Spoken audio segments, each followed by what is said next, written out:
पिताजी, आज मैं सेठ के साथ दूसरे गांव में उनका सामान छोड़ने जा रहा हूँ। मुझे आने में थोड़ी देर हो जाएगी, तो आप चिंता न करना। ठीक है सोहन बेटा, चले जाओ। यह लो कुछ सेब, जब रास्ते में भूख लगेगी तो ये सेब खा लेना। सोहन अपने गधे चंपू के साथ नीरज सेठ के घर जाता है। सोहन एक गरीब व्यक्ति था जो अपने पिता के साथ गांव में रहता था। सोहन की कमाई का धंधा केवल उसका गधा चंपू था, जिसके सहारे वह कुछ कमा पाता था। सोहन गधे के ऊपर सामान लाद कर एक गांव से दूसरे गांव सामान छोड़ता। इस काम के उसे बहुत पैसे मिलते। सोहन नीरज सेठ के घर पर जाता है। सेठ जी बताइए, कौन सा सामान लेकर जाना है दूसरे गांव में? हाँ सोहन, यह 3 अनाज की बोरियां पड़ी हैं। इसे दूसरे गांव के आटा चक्की में लेकर जाना है और साथ ही अनाज को पिसवाकर वापस भी लेकर आना है। जी सेठ जी, मैं वापस भी ले आऊंगा।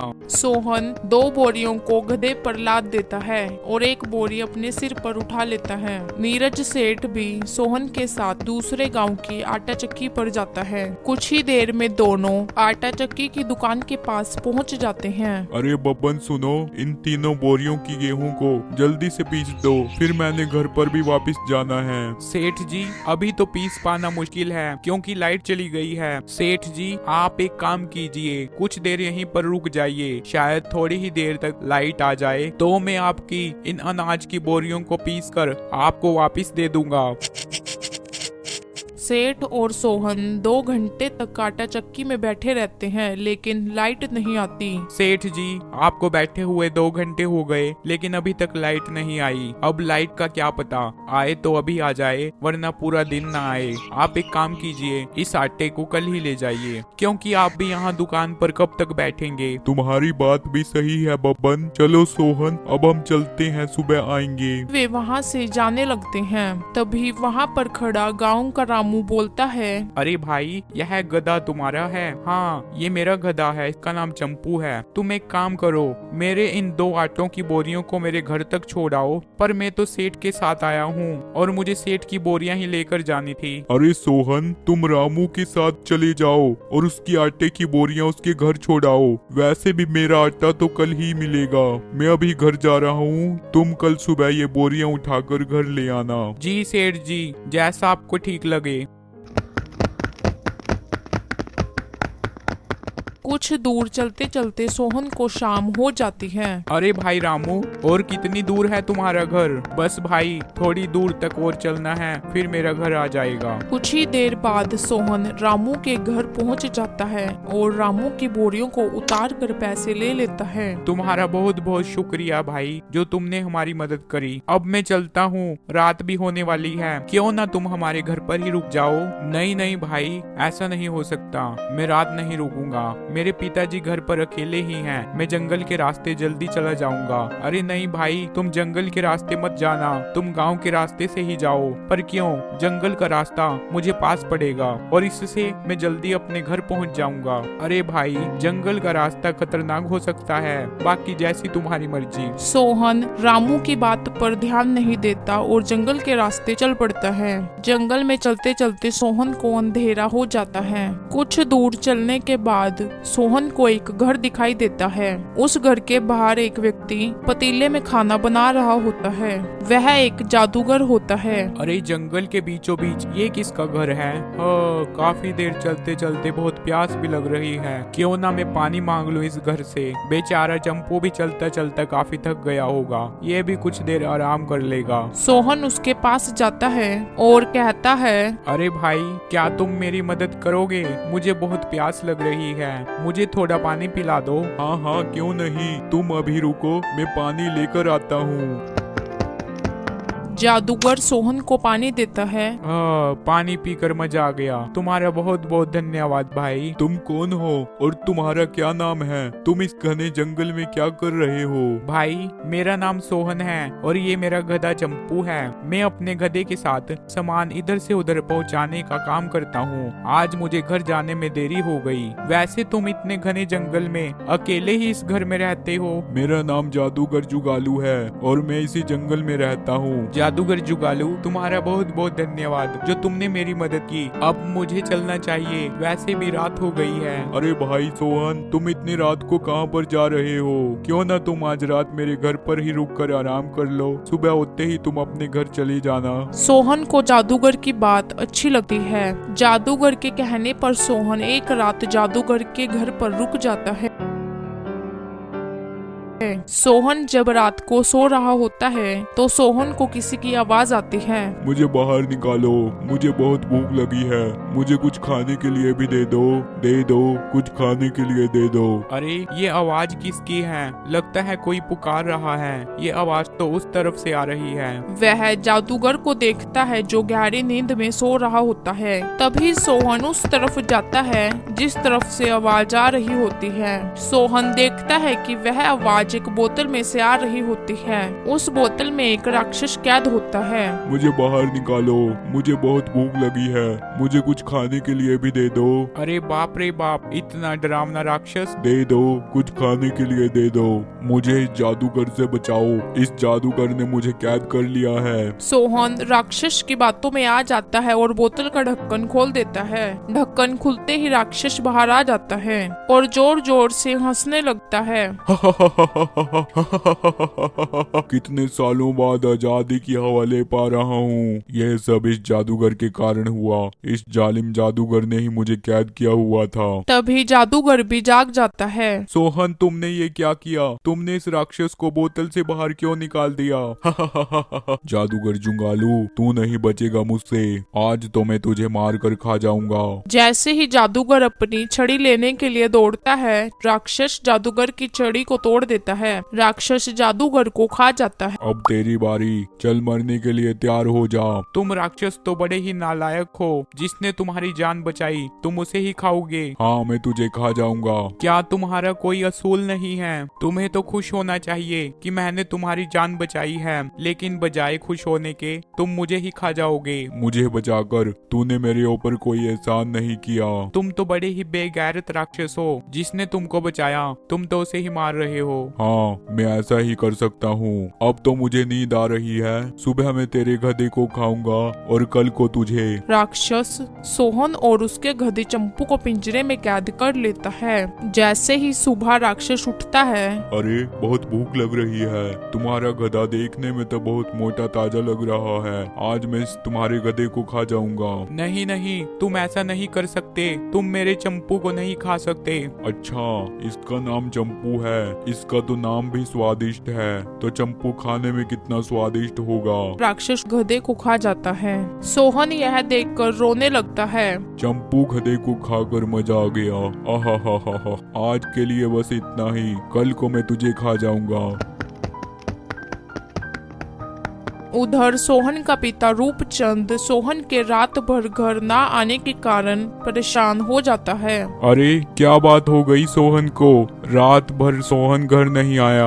अब तक तो सोहन को घर आ जाना चाहिए था। वह कहीं कोई मुसीबत में तो नहीं फंस गया। सोहन का पिता शाम तक सोहन का इंतजार करता है, लेकिन सोहन शाम तक घर नहीं आता। सोहन का पिता समझ जाता है कि सोहन किसी मुसीबत में है। सोहन पिंजरे में पड़ी किताब को देखता है। वह एक जादुई किताब होती है जो जादूगर अपनी कला दिखाने के लिए इस्तेमाल करता था। सोहन जब किताब को खोलता है तो उसमें से उसे एक शीशा मिलता है। अरे, इस किताब में तो एक दर्पण है। यह क्या लिखा है? अगर किसी ने अपनी बात को किसी दूसरे तक पहुंचाना है तो दर्पण में बोलकर उसका नाम ले तो वह बात उस तक पहुंच जाएगी। क्यों ना मैं इस दर्पण की मदद से अपने पिताजी से मदद मांगू। सोहन दर्पण में देखकर बोलता है, पिताजी मुझे बचाइए, मुझे यहाँ से बाहर निकालिए। उधर उसके पिता रूपचंद के पास हवा में एक दर्पण बन जाता है जिसमें से सोहन की आवाज आती है। मेरी मदद कीजिए, मैं यहाँ पर फूलों की पहाड़ी में राक्षस की कैद में फंसा हूँ। आप मुझे बचाइए। पिताजी, मुझे बचाने के लिए आपके पास केवल आज की रात ही है, क्योंकि कल सुबह यह राक्षस मुझे खा जाएगा। अरे, मेरा बेटा सोहन तो मुसीबत में है। कहीं वो पहाड़ी वाला राक्षस उसे खा ना जाए। मुझे मेरे बेटे सोहन को जल्दी से जल्दी बचाना होगा, इससे पहले कि वो राक्षस मेरे बेटे को खा जाए। मुझे अपने बेटे को बचाना होगा। सोहन का पिता जंगल की ओर जाता है और पूरे जंगल में सोहन को ढूंढने लगता है। पूरे जंगल में घूमने के बाद भी रूपचंद को सोहन और राक्षस का कुछ पता नहीं मिलता। जंगल में घूमते घूमते रूपचंद को रात हो जाती है। थक कर रूपचंद एक कुएं के पास बैठकर जोर जोर से रोने लगता है।